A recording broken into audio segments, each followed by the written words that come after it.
مسلم شریف میں امام مسلم بن حجاج قشیری نے نبی علیہ الصلوۃ والسلام کی حدیث لکھی ہے، تمام جنتی جنت میں اپنے اپنے محلات میں اپنے اپنے ٹھکانوں میں ہنسی خوشی خوش ہو کے چلے جائیں گے، اس کا شکر ادا کر رہے ہوں گے، مولا تیرا کرم ہے کہ تو نے جو وعدے کیے تھے ہم سے پورے کر دیے، ہمیں جنت کی تمام نعمتیں عطا کر دی۔ وہ پریشان طبقہ بھی کھڑا ہوگا، مولا یہ تو نہیں جاتے اپنے محلات میں، اللہ فرمائے گا باقی سب چلے گئے، مولا سب باقی لوگ چلے گئے، اللہ فرمائے گا فرشتوں اب یوں کرو، ان پریشان جنتیوں اور میرے درمیان جتنے پردے ہیں وہ سارے ہٹا دو اور میرا دیدار۔ نحمدہ نصلی ونسلم علی رسولہ الکریم، اما بعد، اعوذ باللہ من الشیطان الرجیم، بسم اللہ الرحمن الرحیم۔ ان اللہ وملائکتہ یصلون علی النبی یا ایھا الذین آمنوا صلوا علیہ وسلموا تسلیما۔ الصلاۃ والسلام علیک یا رسول اللہ وعلی آلک واصحابک یا حبیب اللہ۔ الصلاۃ والسلام علیک یا نبی اللہ وعلی آلک واصحابک یا محبوب اللہ۔ الصلاۃ والسلام علیک یا رحمۃ للعالمین وعلی آلک واصحابک یا شفیع المذنبین۔ یا صاحب الجمال و یا سید البشر من وجهک المنیر لقد نور القمر لا يمكن الثناء كما كان حقه بعد از خدا بزرگ توئی قصہ مختصر۔ آمنت باللہ صدق اللہ مولانا العظیم وصدق رسولہ النبی الکریم الامین المکین۔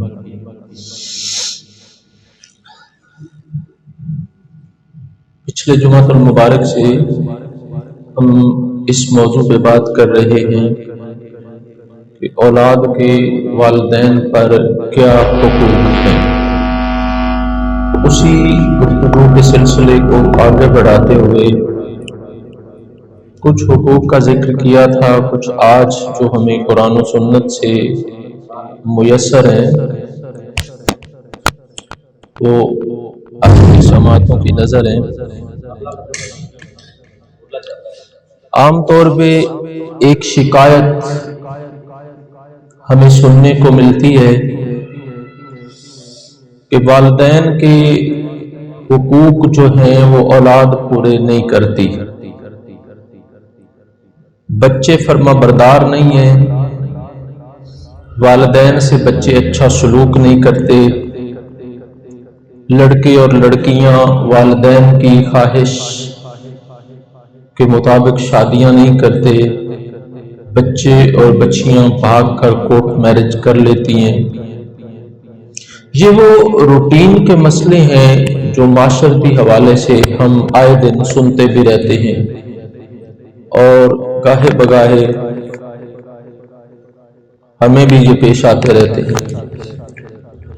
جس طرح اسلام ایک مکمل دین ہے اور اس میں ہر ایک مسئلے کا حل ہے، تو اس حوالے سے اسلام نے ان رجحانات کی نشاندہی بھی فرمائی ہے کہ اس کا سبب کیا ہے۔ مثال کے طور پہ پانی کا ایک ڈیم ہے یا بہت بڑا تالاب ہے اور اس کے کسی کنارے سے پانی رسنا شروع ہو جائے تو جہاں سے پانی رس رہا ہے وہاں پہ ہم سیمٹ لگا دیں، اسے بند کرنے کی کوشش کریں تو وہ پانی عارضی طور پہ رسنا بند تو ہو جائے گا پر وہ بالکل ختم نہیں ہوگا۔ اس کی وجہ کیا ہے کہ جس نے کنسٹرکشن کی تھی، جس کاریگر نے، انجینئر نے اس ڈیم کو بنایا تھا، اس سے کوئی نہ کوئی اندر کمی رہ گئی ہے جس کی وجہ سے پانی باہر رس رہا ہے۔ اگر کسی مکان کی دیوار میں دراڑیں پڑ جائیں، ہم وہاں پہ سیمٹ بھی لگا دیں، اسے فل بھی کر دیں تو یہ رکتی نہیں ہے۔ کیوں کہ وجہ بنیاد میں کوئی گڑبڑ ہے، وہاں پہ کوئی خرابی ہے جس کی وجہ سے دیواریں اور چھتیں متاثر ہو رہی ہیں۔ تو جس طرح پانی کے رسنے کا سبب کچھ اور ہے، جس طرح مکان کی دیواروں میں